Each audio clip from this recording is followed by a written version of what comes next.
Bapak, Ibu, dan saudara-saudara yang dikasih dalam Tuhan Yesus Kristus, salam.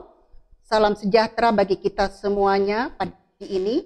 Dan dapat berjumpa dengan saya bersama-sama untuk menyampaikan renungan harian pada tanggal 5 Oktober 2020 di dalam nas yang akan disampaikan kepada kita pada hari ini sesuai dengan nas Almanak IKE di dalam Yehezkiel pasal 19 ayat 10 sampai yang ke-14. Tapi sebelum kita mendengarkan firman Tuhan, marilah kita akan bersama-sama untuk bersatu di dalam doa. Tuhan Allah Bapa kami menaikkan pujian dan terima kasih kepadamu pada hari ini. Tuhan masih memberikan kesempatan waktu yang indah buat kami untuk bersama-sama untuk merenungkan akan firman-Mu. Kiranya kuasa dan Roh Kudus-Mu akan menyertai akan seluruh kehidupan kami, bahkan hamba-Mu yang akan menyampaikan firman-Mu pada saat ini. Berfirmanlah Tuhan kepada kami, karena kami dapat bersama-sama siap mendengarkan, bahkan mempraktekkan dan melakukan di dalam kehidupan kami. Kami bukan hanya menjadi pendengar, tapi kami menjadi pelaku yang setia kepada Tuhan. Amin. Saudara-saudara yang dikasih dalam Tuhan Yesus Kristus, tema yang saya angkat pada hari ini, setia dan berserah pada Tuhan. Di dalam Yehezkiel pasal 19 ayat 10 sampai 14 ini jelas akan mengungkapkan tentang ratapan dan kesedihan yang dapat dilihat oleh Yehezkiel mengenai kerajaan-kerajaan Israel. Karena pada saat-saat itulah mereka tidak lagi setia kepada Allah. Bahkan mereka memberontak dan tidak mau menaatinya. Dan juga di dalam keadaan yang dirasakan dan dijalani oleh mereka terhadap Allah. Maka oleh sebab itulah mereka dikatakan pada waktu itu menjadi binasa karena oleh dosa-dosa mereka. Karena mereka tidak akan setia kepada Allah, bahkan pemimpin-pemimpinnya. Sehingga pada saat itu kita dapat bersama-sama melihat tentang keadaan dan kehidupan mereka. Dikatakan singa betina anak singa yang pertama adalah Raja Yoahas yang menjadi raja dalam usia yang ke-23 tahun. Ia telah berbuat jahat sehingga selama 3 bulan pemerintahannya ia diangkat ke Babel ataupun diangkut ke Babel.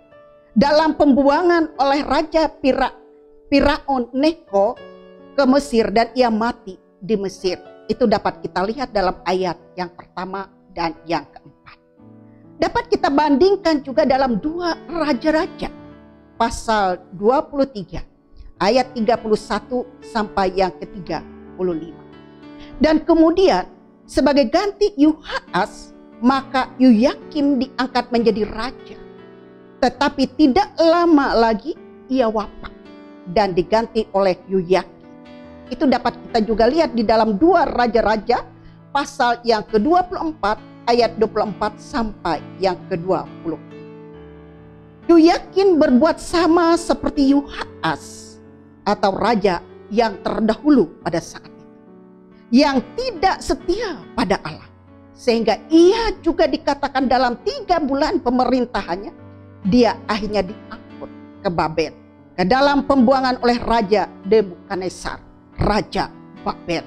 Kita juga dapat melihat dalam ayat yang ke-5 sampai yang ke-9 tentang keadaan yang dialami mereka pada saat itu. Dan juga di dalam ayat yang ke-10 sampai ayat yang ke-14 ini, ini menggambarkan tentang keadaan dan kehidupan bagi bangsa Israel sebagai pohon anggur.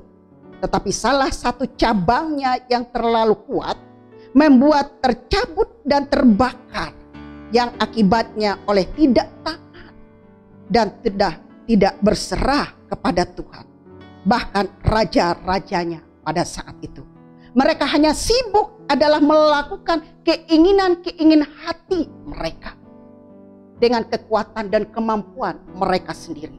Jadi seluruh bangsa juga pada saat itu ikut juga tidak setia dan tidak taat untuk melawan Tuhan atau tidak mau berserah kepada Tuhan, melainkan dengan kekuatan kemampuan mereka sendiri.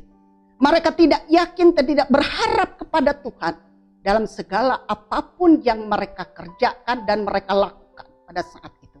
Bapak, Ibu, dan Saudara yang dikasih dalam Tuhan kita Yesus Kristus, bagaimana bagi kita?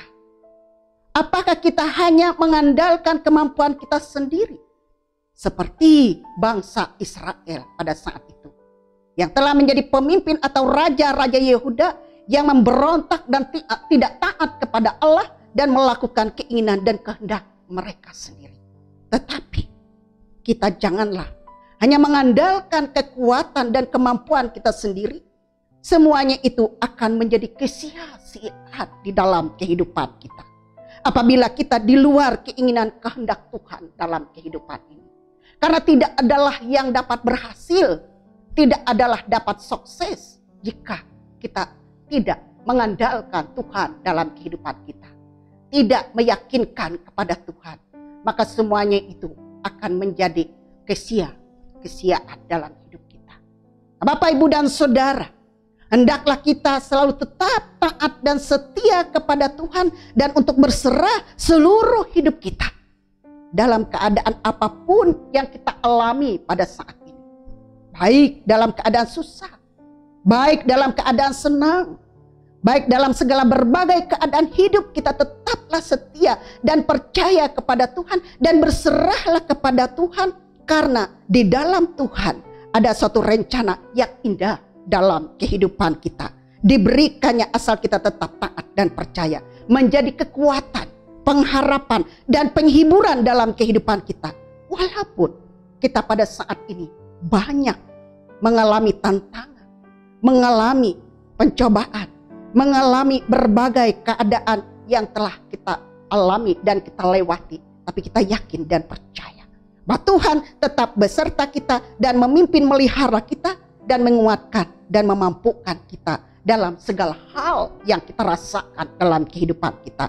Seperti di dalam nyanyian Kidung Jemaat mengatakan, nomor 364, berserah kepada Yesus tubuh, roh, dan jiwaku. Ku kasihi, ku percaya, ku ikuti dia terus. Aku berserah kepadamu, Juru Selamat, aku berserah. Itulah harapan dan keinginan kita. Lebih berserah kepada Tuhan segenap keadaan dan hidup kita. Yakinlah Tuhan tetap beserta dalam kehidupan kita. Immanuel. Amin. Mari kita berdoa. Allah yang kekal, Allah yang hidup, Allah yang kami sembah di dalam Yesus Kristus Tuhan dan Juru Selamat kami. Kami mengucapkan syukur dan terima kasih karena Tuhan telah memberikan waktu dan kesempatan buat kami, telah mendengarkan akan firman-Mu. Firman yang sudah kami dengarkan kiranya dapat menjadi pegangan dalam hidup kami, sehingga tidaklah ada suatu kesia-siaan ketika kami berharap dan berserah kepada Tuhan dalam segenap kehidupan kami, melainkan kami memperoleh kekuatan dan kemampuan untuk menghadapi dalam persoalan masalah yang terjadi dalam kehidupan kami. Kami yakin Tuhan tetap ada dan memimpin dan melihara hidup kami, baik ini dan sampai selama-lamanya. Amin.